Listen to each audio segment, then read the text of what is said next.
My name is Kyle. I'm writing this in the early morning hours when I get my best work done.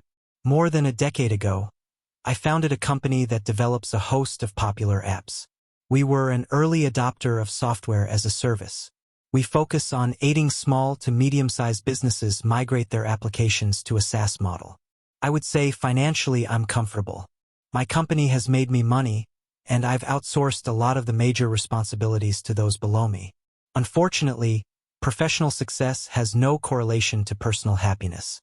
Now, not that far from 40, I find myself without any truly close personal relationships outside of the one I have with my brother. He's 10 years younger than me, and sometimes this age gap creates communication problems. He can't hear or understand certain things I say because of this gap. This communication failure has been especially true in the last few months. This post is as much about Lucas as it is about me. I've developed an unhealthy obsession with his wife, Emily. It's difficult to explain or talk about, but I wanted to write a post and share it with someone, even if the people reading it are strangers. I'll briefly summarize the relationship since it's relevant to the rest of the story. Lucas and Emily got married 2 years ago. In high school, they started out as friends but later became romantic. She went to college on the East Coast, but she moved back to the Bay Area not long after graduation. They reconnected a couple of years ago by chance, finding each other on Hinge. Initially, when they first got reacquainted, she referred to their first date as a meetup. I believe it was an early morning sit-down for coffee. Lucas interpreted this as rejection, and maybe it was in a way. He got the sense that she no longer found him physically attractive and wanted to keep the friendship but hold back on anything physical. He quickly got into shape in about 3 months, incorporating all exercise and dieting fads, intermittent fasting, high-intensity interval training, and a restrictive diet with an almost religious devotion. Perhaps this was the reason things between them evolved from a friendship into romance. As has been true in high school as well, from an outsider's perspective, the first year of their marriage possessed a certain kind of rhythmic magic and charm to it. They were always laughing and smiling at each other and showing small signs of affection, like kissing each other whenever one of them left the room. I knew they were dissatisfied with their living conditions because they mentioned it so often. They dropped hints that they'd love to live in my house.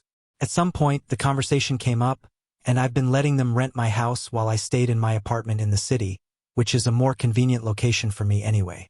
Before they moved in, I made the terrible decision of renting out my house to some coders, young somethings who were potential hires. Then, not long after, a series of valuables went missing from my home. One evening, I came home, and my kitchen was flooded. I even started to think people were getting into my house while I was gone and taking my stuff. So, I installed a security camera in the back and front entrances, equipped with video and audio. When Lucas and Emily moved in, the security cameras continued to operate as before. I explained everything about the security cameras to them, including how they worked, what part of the home they recorded, and how to use the system if they ever needed to use it. He didn't seem to care about it when I brought it up. Then, a few months ago, I received an email that the system needed a major security update.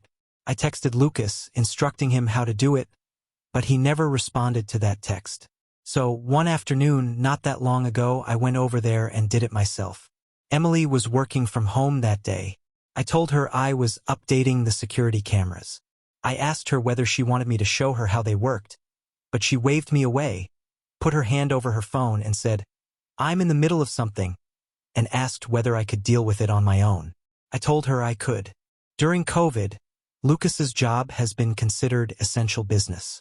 He works for a company that prints billing statements for large banks.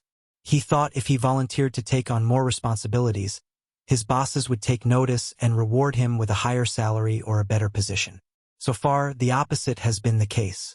Instead of getting praise or pleasing his bosses, he's mostly just pissed them off.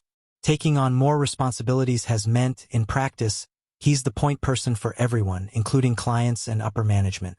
More often than not, management and clients want him to do different things, leaving no one happy. Overall, he's constantly on the phone, and the stress is evident in his face. After I installed the security updates, I told Emily I'd be sticking around for dinner. I took a shower and got some work done from my office upstairs. I noticed how different the house felt. Emily redecorated a lot of the rooms, but the first thing I noticed was how amazing everything smelled. A nice mixture of something like lavender and vanilla, but not heavy, just lightly permeating through the air. In my absence, the house seemed warmer somehow, like it had gained its own personality, which I suppose was an extension of Emily's personality. From my office, I eavesdropped on Emily's conversation. I could hear her speaking with a work colleague on Zoom. At times, they discussed their marketing campaign they were working on, but this seemed to be only a small part of their conversation. The rest of it dwelled on more personal matters. I learned the guy's name is Jacob. At one point in the conversation, he asked Emily about her relationship with my brother. From the way he spoke, it seemed like he knew their relationship in a detailed way, more detailed than what you'd expect if they were merely colleagues.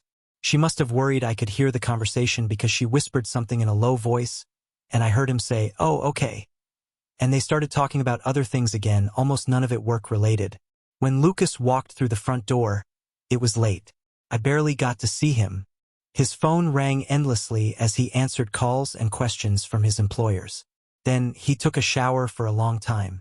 I planned to call in food from his favorite Indian restaurant. As Emily was wrapping up her Zoom call with Jacob, I asked if I could borrow her phone to place the order because my phone was dead. After I called it in, I discreetly opened up her text messages to see the ones Jacob had sent. I noticed that he had recently sent her pictures. None of them were sexual, but they could be interpreted as flirtatious. Jacob's an attractive guy, probably about 6 feet, lean and muscular with a light beard. I'm sure he has no problems finding women. One of the pictures involved him running with his 2 labs.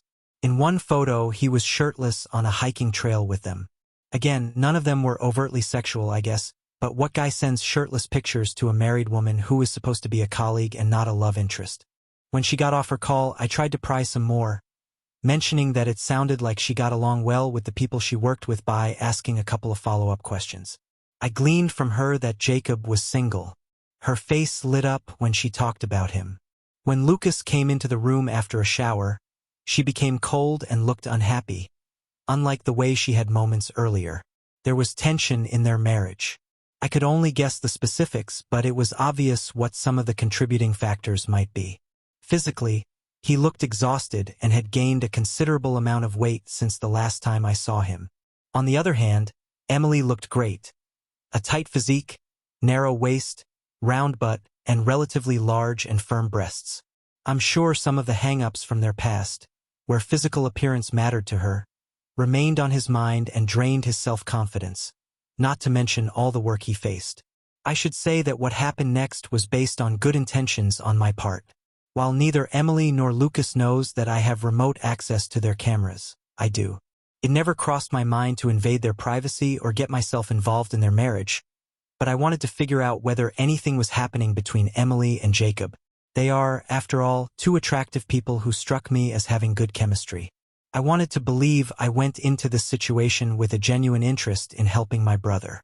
Perhaps I've been deluding myself the whole time. For all the advances in technology, these security cameras leave a lot to the imagination. I probably should have paid more to get a crisper visual and audio feed, but I didn't. At first, I occasionally watched footage of Emily in her home, working and interacting with Lucas. I noticed he left early and came home late. They barely spent time together, and on the weekends he mostly slept and ate. I could hear pieces of their audio feed where they fought but never got a sense of the whole thing.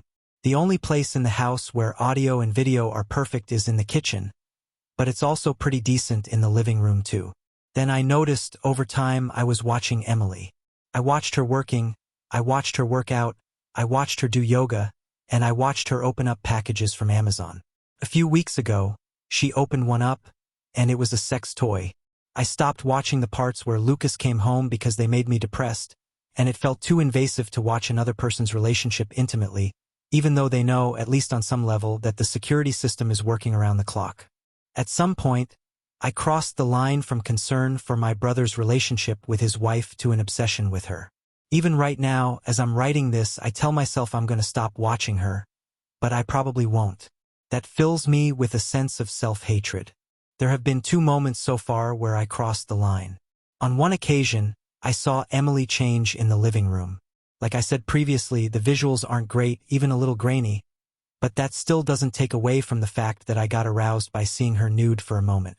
It truly doesn't excuse the fact that I've clipped the video and have it saved on my computer. The second incident made me even more conflicted because it justified my initial concerns and makes me think something is going on with Emily and Jacob. They were having a conversation over Zoom one afternoon. It was difficult to tell whether it was a work or personal call.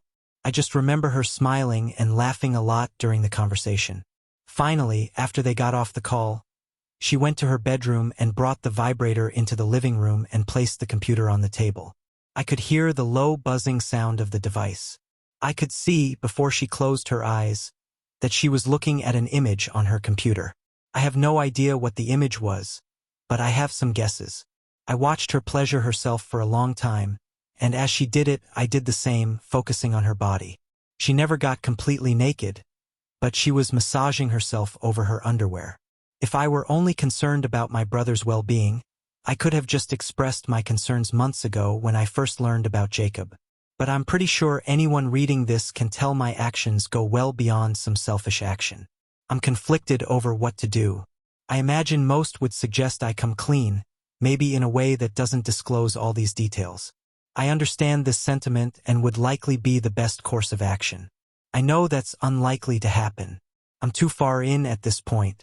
Also, I don't have any dirt on Jacob or evidence that his relationship with Emily is anything more than two friendly work colleagues. I'm going to tell myself that I'm going to stop watching Emily and will delete the 2 videos I've saved. And whatever snooping I continue to do will be exclusively in the interest of figuring out whether there's something romantic going on between her and Jacob.